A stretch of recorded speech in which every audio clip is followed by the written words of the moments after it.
पाकिस्तान के एक सहाफी हैं हामिद मीर साहब, वो नरेंद्र मोदी साहब की एक लफ्ज को कंफ्यूज कर गए, जिसपे इंडिया और पाकिस्तान के मीडिया के लोगों के दरमियान एक बहस शुरू हो गई है। अर्बन नस्ल की सोच यानी कि अरब नस्ल की सोच आपका और हमारा मंगलसूत्र भी बचने नहीं देंगे। अब बताइए कि इन्होंने शब्द का गलत मतलब निकाल लिया, अर्बन नक्सल को अरब नस्ल कह दिया। अर्बन नक्सल्स की बात कर रहे हैं कांग्रेस के बारे में, तो हामिद मीर साहब उसको कंफ्यूज कर गए एज अर्बन नस्ल। पूरी दुनिया हंस रही है उनके ऊपर कि यार क्या मतलब है ये आप कैसे ऐसे बोल सकते हो, आप कैसे ये झूठ बोल सकते हो। एक तरफ तो जो मोदी साहब हैं इनको कुछ अरब ममालिक में बुलाकर अवार्ड दिए जाते हैं, इनके गले में कीमती हार डाले जाते हैं, दूसरी तरफ ये मोदी साहब अरबों को बुरा भला भी कहते हैं। हम जब रूस जाते हैं तो मसाइल हो जाते हैं, को मसाइल हो जाते हैं, और हम जब हमारे पास ईरान आता है तो दुनिया को मसाइल हो जाते हैं। अच्छा, पाक ईरान दोस्ती के नज़ारे 1965 और 1971 की पाक भारत जंग के दौरान भी देखे गए, जब ईरान जंगों में पाकिस्तान का खुलकर साथ दिया। कि देश की संपत्ति पर पहला अधिकार मुसलमानों का है। इसका मतलब ये संपत्ति इकट्ठी करके किसको बांटेंगे? जिनके ज्यादा बच्चे हैं उनको बांटेंगे। घुसपैठियों को बांटेंगे। क्या आपकी मेहनत की कमाई का पैसा घुसपैठियों को दिया जाएगा? आपको मंजूर है ये कांग्रेस का मैनिफेस्टो कह रहा है कि वो माताओं बहनों का सोने का हिसाब करेंगे, उसकी जड़ती करेंगे, जानकारी लेंगे और फिर उस संपत्ति को बांट देंगे और उनको बांटेंगे जिनको मनमोहन सिंह जी की सरकार ने कहा था कि संपत्ति पर पहला अधिकार मुसलमानों। मीर साहब वो नरेंद्र मोदी साहब की एक लफ्ज को कंफ्यूज कर गए, जिसपे इंडिया और पाकिस्तान के मीडिया के लोगों के दरमियान एक बहस शुरू हो गई है, जिसमें नरेंद्र मोदी साहब कह रहे हैं अर्बन नक्सल्स की बात कर रहे हैं कांग्रेस के बारे में, तो हामिद मीर साहब उसको कंफ्यूज कर गए एज अर्बन नस्ल। ठीक है जी, कि अरबी नस्ल जो है, तो वो कह रहे हैं एक तरफ जो अरबी हैं वो नरेंद्र मोदी साहब को बड़े हार डालते हैं, दूसरी तरफ वो आपको जो है वो कह रहे हैं कि जो अर्बन नस्ल के लोग इधर आए हुए हैं इंडिया के अंदर। जय हिंद दोस्तों, स्वागत है आपका हिंदुस्तान वन में।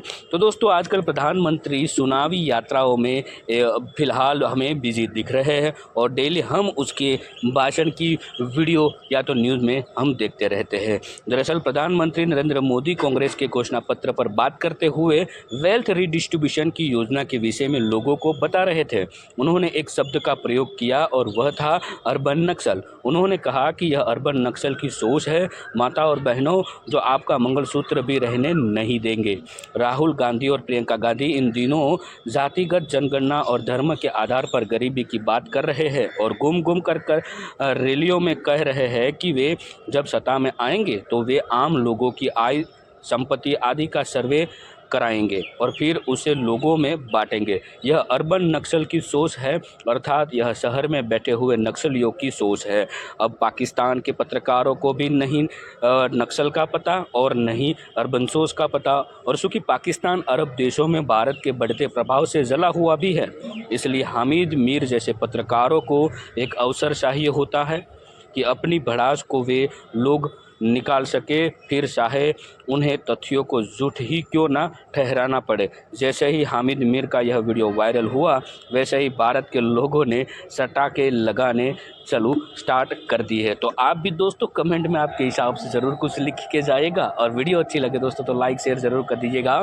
पहली बार चैनल पे आए हो तो सब्सक्राइब ज़रूर से कर लीजिएगा दोस्तों। तो मिलते हैं और एक नए वीडियो में आपके साथ। टिल देन धन्यवाद। हमसायों के साथ ताल्लुकात को बेहतर बनाना जो है वो पाकिस्तान के भी मुफाद में है, पूरे रीजन के मुफाद में है, लेकिन एक हमसाया ऐसा है जिसके साथ पाकिस्तान कोशिश की कि मामलात बेहतर हो जाएं, लेकिन शायद वो जो हमसाया है उसकी जो रूलिंग एलीट है, हुक्मरान अशराफिया, वो इंटरेस्टेड नहीं है। और आप मेरा इशारा समझ गए, मेरा इशारा है भारत की तरफ। और भारत के जो वज़ीर आज़म हैं नरेंद्र मोदी, वो पिछले कुछ दिनों से ऐसे बयानात दे रहे हैं कि अब लगता है कि उनका टारगेट सिर्फ पाकिस्तान नहीं है, बल्कि उनका टारगेट जो है वो मुसलमान बहसियत एक कम्युनिटी के हैं। और अभी हाल ही में उन्होंने अपनी एक इंतखाबी तकरीर में जो मुसलमानों के बारे में अल्फाज इस्तेमाल किए हैं, उस पर ख़ुद हिंदुस्तान के जो बहुत से हिंदू दानिश्वर और तबसरा निगार हैं वो भी परेशान हैं। अर्बन नस्ल की सोच यानी कि अरब नस्ल की सोच आपका और हमारा मंगलसूत्र भी बचने नहीं देंगे और घुसपैठिया कहा है उन्होंने तमाम मुसलमानों को। अब इसमें कोई शक की गुंजाइश नहीं है। तो एक तरफ तो जो मोदी साहब हैं इनको कुछ अरब ममालिक में बुलाकर अवार्ड दिए जाते हैं, इनके गले में कीमती हार डाले जाते हैं, दूसरी तरफ ये मोदी साहब अरबों को बुरा भला भी कहते हैं। तो अब सवाल जो है वो ये पैदा होता है कि पाकिस्तान की तो जो रूलिंग एलीट है वो तो ऐसी बातें नहीं करती। हमारे तो इलेक्शन में इंडिया के बारे में ऐसी गुफ्तगू नहीं होती जिस तरह की कि इंडिया के इलेक्शन में पाकिस्तान के बारे में और अब मुसलमानों के बारे में गुफ्तगू शुरू हो गई है।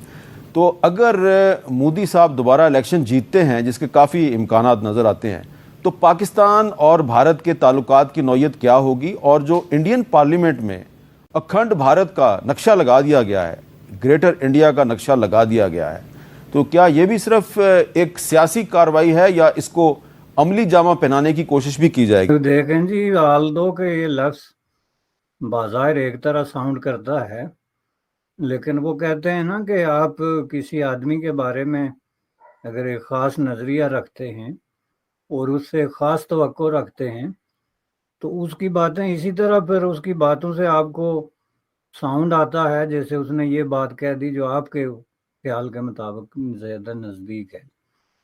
तो अर्बन और नक्सल से मुराद नक्सलाइट या नक्सल बॉडी, ये जो तहरीक है लेफ़्ट की वहाँ पे और काम परस्ती की नॉर्थ ईस्ट में और मुख्तलिफ जगहों पे पुरानी तहरीक है। और ज़ाहिर है अहमद मीर जैसे सीनियर सहाफ़ी उससे 100% आगाह हैं, चूँकि इस तरह की तहरीकों का पाकिस्तान में बड़ी पसंदीदगी से जिक्र किया जाता है। तो ये बात नहीं कि उनको नहीं पता नक्सल कौन है, लेकिन अर्बन नक्सल अगर आप कहें उस तरह तेज़ी से फ्लो में, तो इस साउंड इस तरह आ सकता है कि अर्बन नस्ल, चूँकि बात मुसलमानों की हो रही थी, तो उन्होंने मिसअंडरस्टैंड किया इस तरीके से। और ज़ाहिर है ये बिल्कुल नॉर्मल सी बात है, इसमें कोई बड़ी बात नहीं। लेकिन इसके पीछे 2-3 चीज़ें हैं।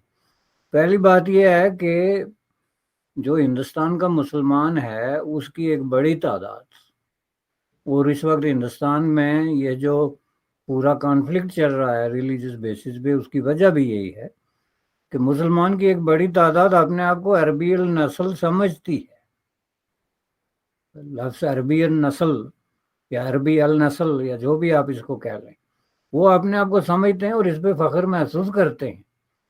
तो अगर मोदी साहब ने कह भी दिया हो, जो कि सवाल ही नहीं पैदा होता ना, कॉन्टेक्स्ट ही बिल्कुल डिफरेंट है, उसमें ये लफ्ज़ कहीं फिट ही नहीं होता, ज़्यादा सवाल ही नहीं, लेकिन चूँकि ये एक डिस्कशन खुल गई, तो अगर वो कह भी दें तो इसमें कोई बड़ा फ़र्क नहीं पड़ता, चूँकि ख़ुद मुसलमानों का जब ये बहुत बड़ा काबिल फ़ख्र किस्म का क्लेम है कि जी हम अरबी नस्ल हैं, और यही असल में बोन ऑफ कंटेंशन है हिंदुस्तान की सोशियो पॉलिटिकल जो लैंडस्केप है उसकी बोन ऑफ कंटेंशन क्या है कि हिंदू ये कहते हैं कि भाई ये मुसलमान जो हैं ये तुर्की हैं, अरबी हैं, सेंट्रल एशियन हैं, जो भी हैं, लेकिन ये अब अपने आप को हिंदुस्तानी समझें और अपनी जो एफिलिएशंस हैं, तरीक़ाकार है, तर्ज़ बूदोबाश है, बातचीत है, होलिया है, चेहरा मोहरा है, इसको हिंदुस्तान